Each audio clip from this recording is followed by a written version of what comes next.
বাংলাদেশ থেকে আমদানি করা পণ্যের উপর ৩৫% শুল্ক নির্ধারণ করেছে মার্কিন প্রেসিডেন্ট ডোনাল্ড ট্রাম্প।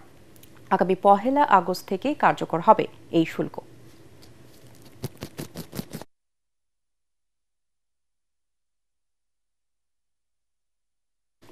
এর আগে এই শুল্ক ছিল ১৫.৫%। সোমবার নিজের সামাজিক যোগাযোগ মাধ্যম ট্রুথ সোশ্যালে এই ঘোষণা দেন ট্রাম্প।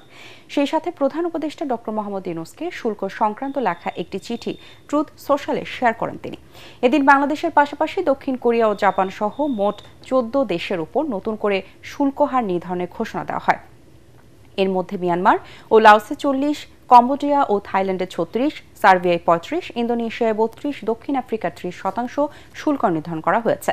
এছাড়া জাপান, দক্ষিণ কোরিয়া, কাজাখস্তান, মালয়েশিয়া ও তিউনিসিয়ায় ২৫% শুল্ক আরোপ করেছে ট্রাম্প প্রশাসন। এর আগে গত ৩ এপ্রিল বিশ্বের বিভিন্ন দেশের উপর পাল্টা শুল্ক আরোপ করেছিলেন ট্রাম্প। সে সময় বাংলাদেশি পণ্যের উপর ৩৭% শুল্ক আরোপ করা হয়েছিল। পরে তা ৩ মাসের জন্য স্থগিত করা হয়। ট্রুথ সোশ্যালে শেয়ার করা চিঠিতে আরও বলা হয়, শুল্ক এড়াতে কোনো পণ্য তৃতীয় দেশ হয়ে পাঠালে সেই পণ্যে আরও বেশি শুল্ক বসানো হবে। তবে বাংলাদেশের কোনো প্রতিষ্ঠান যদি যুক্তরাষ্ট্রে পণ্য তৈরি বা উৎপাদন করে তাহলে কোনো শুল্ক আরোপ করা হবে না। বাংলাদেশ যদি এই শুল্কের বিরুদ্ধে পাল্টা কোনো ব্যবস্থা নেয় তাহলে শুল্ক আরও বাড়ানোর হুঁশিয়ারি দিয়েছেন ডোনাল্ড ট্রাম্প। টানা সপ্তমবারের মতো বেস্ট টিস্যু পেপার ব্র্যান্ড হিসেবে স্বীকৃতি পেয়েছে বসুন্ধরা টিস্যু। মার্কিন যুক্তরাষ্ট্রে পণ্য রপ্তানির উপর শুল্ক কমিয়ে আনতে অন্তর্বর্তী সরকার কাজ করছে বলে জানিয়েছেন প্রধান উপদেষ্টার প্রেস সচিব শফিকুল আলম। ট্রাম্পের প্রশাসনের শুল্ক আরোপের পর গণমাধ্যমকে দেওয়া তাৎক্ষণিক প্রতিক্রিয়ায় তিনি মন্তব্য করেন। শেখ মুশিরুদ্দিন খুবই, আমি বলবো যে বাংলাদেশের যারা যে সমস্ত বিজনেসম্যান খুব ব্রিলিয়ান্ট, বিজনেসের উপর যাদের ধারণা আছে, আইডিয়া আছে, বাংলাদেশের ট্রেডের উপর যাদের, উনি তাদের মধ্যে একজন। আর ডক্টর খলিলের ওনার বাইরে উনি ৩০ বছর ধরে উনি ইউএন সিস্টেমে ছিলেন, এই বিষয়গুলো উনি খুব ভালো জানেন। আমরা যেটা চেষ্টা করছি যে আমাদের জন্য যেটা ফেয়ার ডিল হয় আমরা সেটাই চাবো। জুলাই সনদ নিয়ে টালবাহানা শুরু হয়েছে বলে মন্তব্য করেছেন জাতীয় নাগরিক পার্টির আহ্বায়ক নাহিদ ইসলাম। তিনি হুঁশিয়ারি দিয়ে বলেন, জুলাই শহীদের রক্তের সাথে বেইমানি করে যদি সরকার বা অন্য কোনো পক্ষ টালবাহানা করে তাহলে আবারও রাজপথে আন্দোলন গড়ে তোলা হবে। জুলাই পদযাত্রার অংশ হিসেবে সোমবার সন্ধ্যায় সিরাজগঞ্জ শহরের মুক্তির সোপান চত্বরে পথসভায় দেওয়া বক্তৃতায় তিনি এ কথা বলেন। এ সময় নাহিদ ইসলাম জানান, ফ্যাসিবাদ ব্যবস্থার বিলোপ ঘটিয়ে নতুন রাষ্ট্র ব্যবস্থা প্রতিষ্ঠায় এনসিপির আগামী লক্ষ্য। গণহত্যার বিচার, রাষ্ট্র সংস্কার ও নতুন সংবিধানের দাবিতে দেশবাসীকে ঐক্যবদ্ধ হওয়ার আহ্বান জানান তিনি।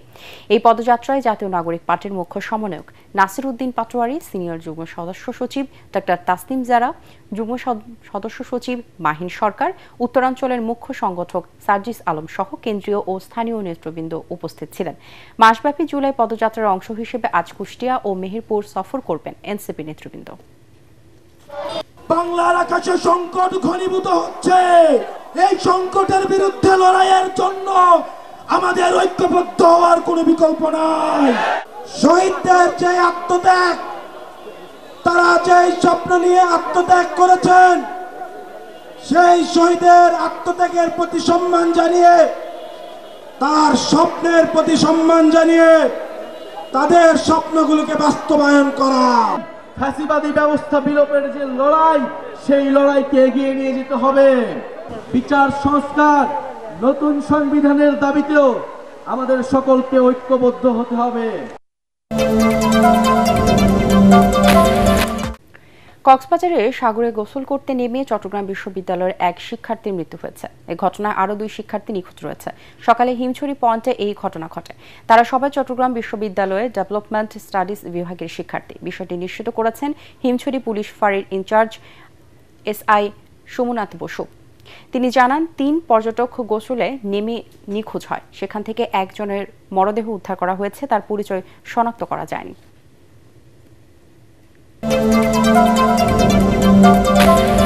জেলা প্রশাসকের অপসারণ সহ 6 দফা দাবিতে সিলেটে আজ থেকে শুরু হয়েছে অনির্দিষ্টকালের পরিবহন ধর্মঘট। জেলা সড়ক পরিবহন মালিক শ্রমিক ঐক্য পরিষদ ও ধর্মঘটের ডাক দেয়। সিলেটে গত কয়েকদিন থেকে পণ্য পরিবহন ধর্মঘট চললেও আজ থেকে বন্ধ রয়েছে বাস চলাচল। এতে অচল হয়ে পড়েছে সিলেটের সড়ক যোগাযোগ। দুর্ভোগে পড়েছেন সাধারণ মানুষ। অন্যদিকে ধর্মঘটকে প্রত্যাখ্যান করেছে জেলা CNG, auto rickshaw, auto tempo, taxi car মালিক সমিতি।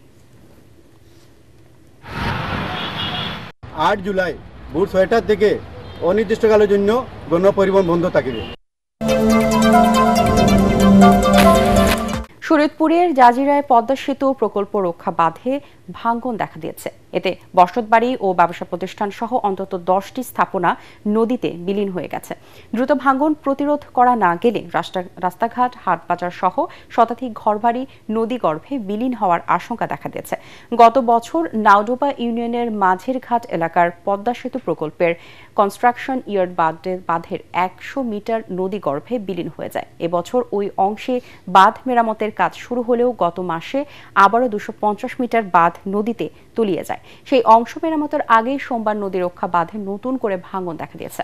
এ সময় নদী গর্ভে বিলীন হয়ে যায় 5টি বসতবাড়ি ও বেশ কয়েকটি ব্যবসা প্রতিষ্ঠান। দ্রুত বাঁধ মেরামতের দাবি জানিয়েছেন এলাকাবাসী।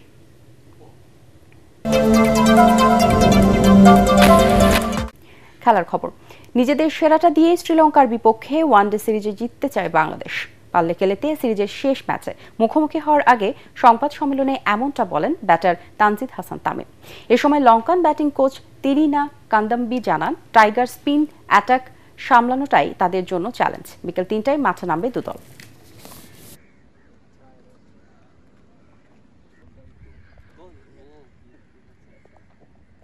হবে সবার মধ্যে কনফিডেন্স বিল্ড করবে অ্যাগেন। অলমোস্ট আমরা লাস্ট ম্যাচ জিতার পরে ওইটা বিল্ড করতেছে, সবাই হাসি খুশি আছে। সো ইনশাল্লাহ আমরা চেষ্টা করবো আমাদের জিতার। সো আমরা আমাদের বেস্টটা এখানে ট্রাই করবো। We knew that we discussed about it because they have bowled really well during in the middle overs, all three spinners. So we have discussed what are the options that we have to get over that period, and we are trying to implement that in training as well today.